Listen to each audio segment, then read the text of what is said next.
Aivar, kas auhind tuli üllatusena? Jaa. No eks ta alati ole viisakas öelda, et tuleb üllatusena, aga ta tõepoolest tuli sellepärast, et mida ma ka laval ütlesin, tegelikult on lähiminevikus Eesti teleseriaalides tehtud minu arvates vingemaid rolle. Mida sa täpsemalt silmas saad? Näiteks, ma toon näite, mulle meeldib seriaal Ment. Nii palju, kui ma näinud olen, ma kõiki seeriaid ei ole näinud, aga mulle meeldib see seriaal. See on peenelt tehtud, seal on vaeva nähtud, nii rollide kui ka tegevusliinidega ja Meelis Rämmeld näiteks mulle erakordselt meeldib, minu meelest on väga peen roll ja mina oleks talle andnud näiteks.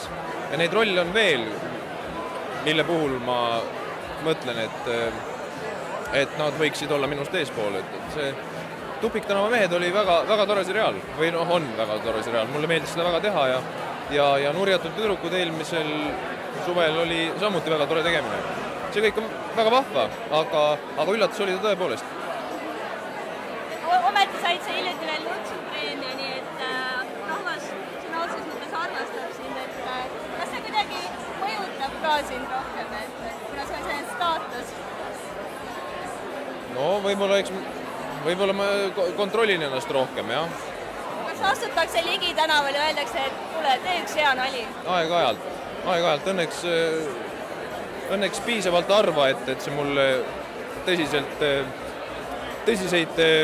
psühholoogilisi kahjustusi tekitaks.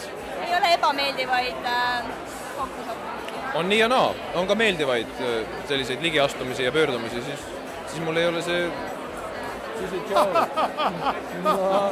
Naerutaja, sina ju. Et kui seda tehakse intelligentselt, kui seda tehakse austusväärselt, siis see on ainult kõrvust tõstev ja ainult sümpaatne. Keda sina Eesti huumorimaastikul hindad või oled eriliselt hinnanud? Peeter Oja ma hindan alati. No, selles mõttes, et ma ei hinda kõike, mida ta teeb absoluutselt. No, ja vaevalt, et inimesed hindavad kõike, mida mina teen. Et see on selline... see ei ole nagu... See ei ole küsimuse koht ega vaidluse koht, aga Peeter on erakordselt andekas koomik, väga kiire mõtlemisega, mis on näitleja ja koomiku puhul väga tähtis omadus.